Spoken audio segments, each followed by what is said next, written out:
Dobro. Ja neću krenuti redom, već kao što nalaže i neki protokol i neko običajno protokolarno opštenje. Ja ću se prvo obratiti gospođi Čer. Ona ne samo da ima iskustvo u Evropskoj komisiji i strukturama Evropske unije duže od 2 decenije. Gospođa Čer je upravo i u svojoj zemlji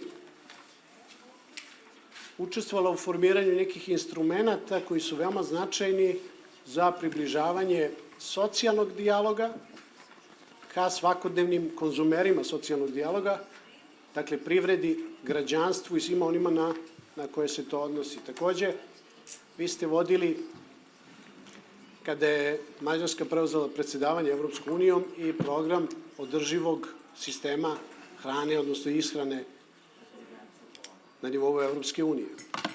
Mađarska je zemlja koja je strateški partner Republike Srbije, zemlja koja je prošla u zadnjem veku brojne socijalne izazove, a takođe i nešto što je veoma interesantno, o čemu možemo pričati, je i indeks održivog razvoja koji je došao upravo iz Mađarske i gospodin Bager, profesor Bager ga je koncipirao i podržala ga je mađarska vlada u tome. Dakle, a tema je da GDP nije u današnjim socijalnim kontekstima jedini faktor, isključivi faktor koji pokazuje vitalnost jedne države i njenu socijalnu komponentu, već ga je Mađarska, zahvaljujući vama, predložila svetskom auditorijumu i korigovala kroz određene socijalne komponente.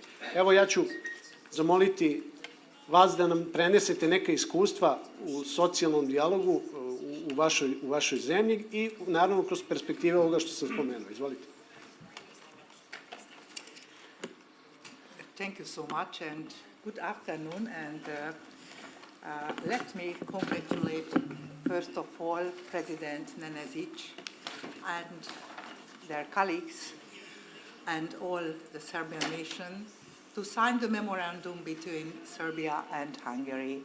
It was a great success on the 20th of December last year because as a European Union member states by Hungarian side, it was really very, very important for us to protect your nation, to come faster and faster and become the member of the European Union. So thanks again, everybody who prepared this, and Professor Bager, who was the former president of the Hungarian Economic and Social Council, and he prepared this process, and it was a great pleasure for me as a president, because we have a rotation system in Hungary. Every 6 months the president has changed. So now we are the presidency member representing Hungary. So it's real important for us to share our experience as well. And Mr. Yanis and me are the member of the European Economic and Social Committee as well. And let me tell that it's a great possibility to learn a lot from the 26 other member states. So we have a lot of good and bad experience about the social dialogue. Why? Congratulate for this conference, and it's very important for everybody because since the morning we should and have to learn a lot from each other.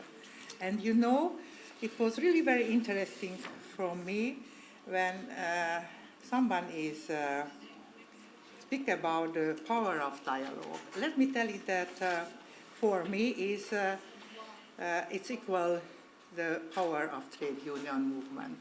Why? Because if we don't have strong trade unions, we cannot have a fantastic, honest dialogue. Why? Because we learn that the capital is always strong. Capital has money to organize structures, to pay the representatives of them. And what can we do, the workers, the potential trade unions member? we should put on the table, sorry that before I speak about our Hungarian experience, I have to speak in general because our problems are not only in Hungarian workers, but our problems as a whole we should put on the table. And what is the biggest problem? We have two main problems. The Washington Consensus, I don't want to go into details, the economist knows what I am speaking about. Let me conclude it.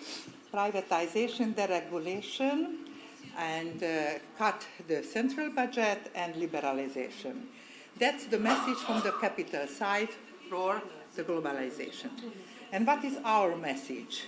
Our message as workers can be, what can we do, the so-called free riders?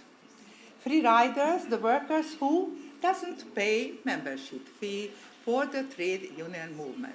What does it mean? Unfortunately, in Europe, we have a court cases about this because the Nordic part of the European Union has a very strict legal act that the collective agreement is more important than the workers without collective agreement. What does it mean in practice? The trade union member gets more than the non-trade union member. And that's the reason some countries went to the court, to the European court, and unfortunately they made a decision that there is no possible to make a difference between the trade unionists and non-trade unionist workers.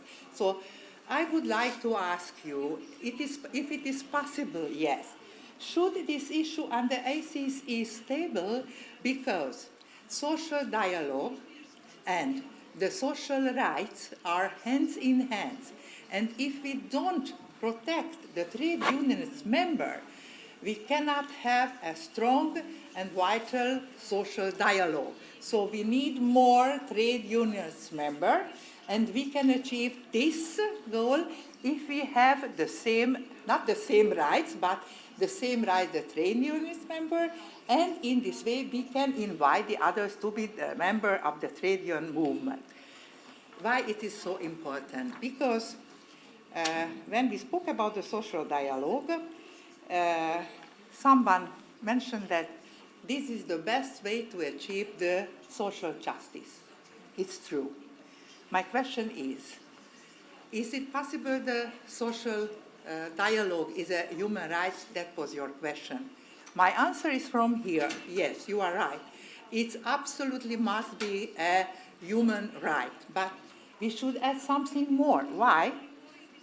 Why we should put to the social security rights, the rights for the social security services. Why? Because there is an unequal compete between the different parts of the world. Why? There are countries where we can find the social security system. What does it mean? The price of the workers included the services fee of the social security system. And we have a huge part of the world where there is no exit, the social security system. In this way, we cannot compare the two different types of workers' price. So when we, sorry for me, the other part of the world, but listen to the European geographical map. The main part of this map, the countries have the social security system. They are different from each other, it's right, but this price is the part of the workers' price. If we look at the other part of the world, I don't want to into very detailed way, they don't have social security system at all. So my second proposal is social dialogue is a human right, and to have social security services is also must be a human right. That's my main message from Hungary. And maybe I have only 2 or 3 minutes. So in Hungary, we have a very romantic novel about the social dialogue. We had hills and deepness and everything. But in time, I can be and must be proud of our government because we set up in 2011, the National Economic and Social Council, it was really very important for us to involve the different group of the society. And let me cite Olga, who spoke about the network and dialogue between people to people.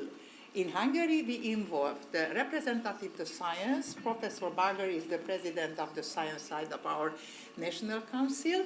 We involved the art academy. We involved the churches. We involved the NGOs. We involved the workers, and we involved the employers together, put together. And we invited, by the act, the government representatives.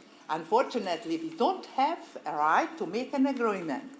But we set up last year in the competitive consultative forum a special act, a special right to make an agreement between the government, the employer and employee side, and they made an agreement for 3 years, agreement for the rising of the minimum wages, and it's a great success because the EU direction was included in the November of 2024 last year.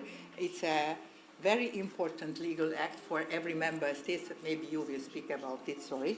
So we made a fantastic agreement for the next 3 years to rise the minimum wages, and I don't want to go into details. I will send it to the Secretariat, and if someone is interested in, you will read it.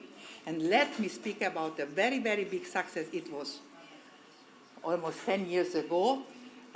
It was a sectoral agreement between the government and the trade union. I was the president of this, actually I am, also in this trade union. We had a long-lasting strike in 2004, and why I am speaking about this. Nobody spoke about the patient. You mentioned fantastic, very, very important parts of the social dialogue, but nobody mentioned the patient. Let me listen to me. You must be very patient, because without patience, you will never achieve any result. So, we had a very long-lasting strike in 2004 because the health and social workers' salaries were very, very low. And can you imagine that we couldn't negotiate with four social liberalist governments, 4. We could start our negotiation only in 2013 during the second Orban government. And after 2 years silence, we restarted in 2015, and only in 2016 we could make a fantastic agreement. It was the first 3 years agreement to rise the salaries of the health and social workers, and can you imagine from the bottom, third place within the national salaries, how can I say it? Lines, we achieved the first. So we made 15 or 20 steps to rise their salaries. So let me finish, and sorry for go into not only my country experiences, but I strongly believe that we should share our experiences, and we will not achieve any result if we speak only about the social dialogue itself. We should make a bigger horizontal approaches, and hands in hands we will achieve our noble goals for the human dignity. Thank you so much. Hvala, gospođo Čer.